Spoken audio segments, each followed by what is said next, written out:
అంటే ఆ పునరుత్థానం చెందినప్పుడు ఖచ్చితంగా అక్కడ ఎవరు ఉండాలి? ప్రధాన దూత అయిన మిఖాయేలు ఉండాలి. అందుకే దేవుడు మిఖాయేలును పంపించినాడు. పునరుత్థానం ఉండేసాట ఎవరు ఉండాలి? ప్రధాన దూత అయిన మిఖాయేలు రావాలి. ఆ శరీరాన్ని పునరుత్థానం చేసుకుని తీసుకొని పోతున్నాడు.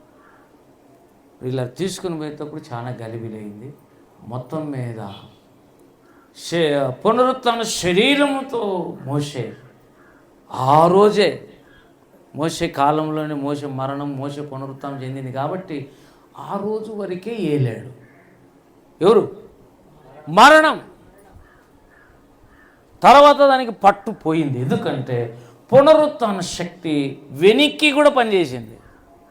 ఎప్పుడో తర్వాత వచ్చి కదా యేసయ్య చనిపోయి లేచింది. అది అంతకంటే ముందే మోషే కాడి నుంచే దేవుడు పునరుత్థాన బలమును ఇంప్లిమెంట్ చేశాడు. దేవుని స్తోత్రం కలుగును గాక. ఆధారం ఏమని లూసిఫర్ అడుగుతున్నాడు. యేసు ప్రభు అంటాడు, నేను సెంటర్ ఆఫ్ అట్రాక్షన్ కనుక రౌండ్గా నా ప్రభావం అందరికీ పడుతుంది. భూమి మీద ఉండే ప్రతి వ్యక్తికి నాది అన్ని అప్లికబులే. అది శిలువైన పునరుద్ధానమైన. నేను స్తోత్రం కలుగును గాక. శిలువ దగ్గరికి వచ్చినప్పుడు రక్షింపబడతాడు. పునరుత్థానం చచ్చిపోయిన వాళ్ళందరూ పునరుత్థానం చెంది తీరుతారు. నా యందు విశ్వాసం ఉంచి వాడు చనిపోయినను తిరిగి బ్రతుకును. కాబట్టి యేసును విశ్వసించటమే పునరుద్ధానమును. ఏమండి, యేసును విశ్వసించటంలో ఇంకొక మెట్టు పునరుద్ధానం విశ్వసించటం.